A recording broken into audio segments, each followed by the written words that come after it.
wabarakatuh. Perkenalkan, nama saya Agung Setiabudi dari Universitas Garut.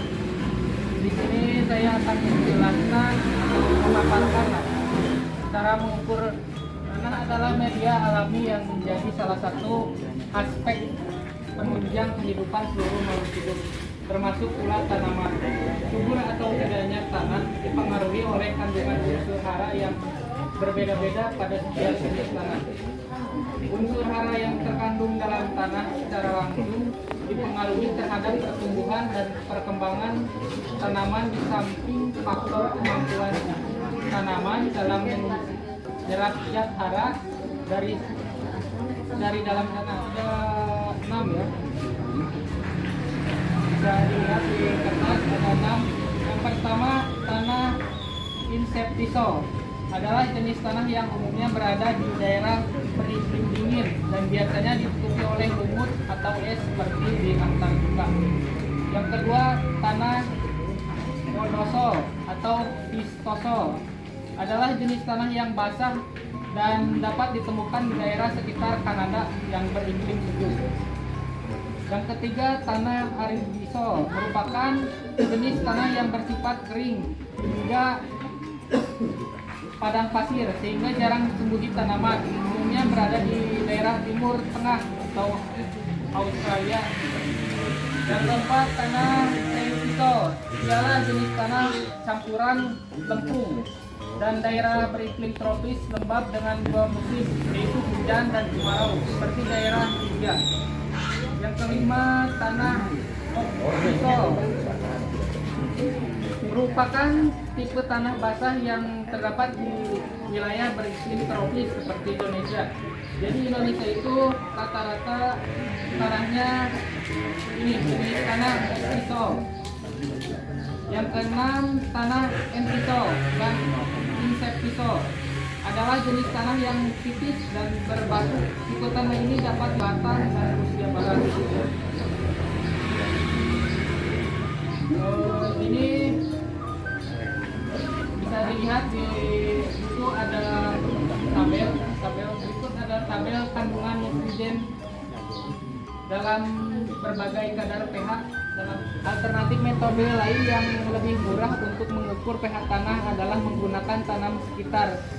Petani bisa menggunakan indikator tanaman liar untuk mengukur pH lahan pertanian. Tanaman liar satu dengan yang lainnya memiliki tingkat kehidupan yang berbeda berdasarkan pH tanah yang ditanami. Dengan begitu, indikator tanaman liar ini merupakan cara yang paling sederhana untuk mencari beberapa kadar pH yang terkandung dalam tanah. Tanaman yang dapat dimanfaatkan seperti arendong atau Malastoma malabaticum yang mampu bertumbuh pada lahan dengan pH yang rendah. Ukur pH tanah dengan kunyit.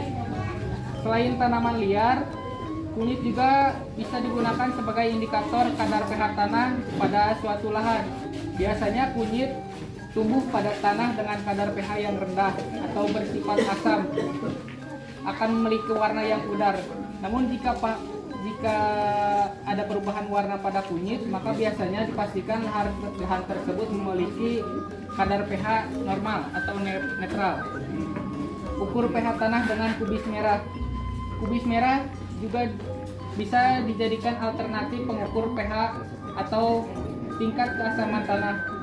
Namun cara yang satu ini cukup rumit karena perlu mempersiapkan cairan atau air destilasi dan redaman kubis merah terlebih dahulu.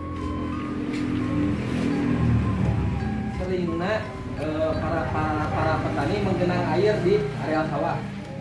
Jadi upami cai terus digenangkan di sawah teh itu saya Pak. Eta mengakibatkan unsur hara di dalam tanah teh terbawa oleh air. Dengan adanya curah hujan yang tinggi mengakibatkan pH menjadi rendah. Secara simpelnya upami curah hujan tinggi paparean santai sampai makabantos biasa diaur ke SP 36 diaur lah 50 kg per hektar kapan sabar banget ya berarti sabaran 2050 sekitar kan lebih kiloan Kita biasa memperbaiki unsur area sawah sering kak hujanan biasa. Terus dengan adanya dengan pH yang rendah diakibatkan oleh unsur aluminium, tembaga dan besi yang berlebihan. Jadi menyebabkan kerusakan kepada tanah. Terus drainase yang kurang baik sehingga menyebabkan tergenangnya air secara terus-menerus dalam waktu lama. Terjadinya dekomposisi bahan organik yang berakibatkan keluarnya kalsium di dalam tanah. Jadi kurangnya organik, kalsium kacana picai, si pH menjadi asam. Berikutnya tanah kekurangan unsur magnesium dan kalsium.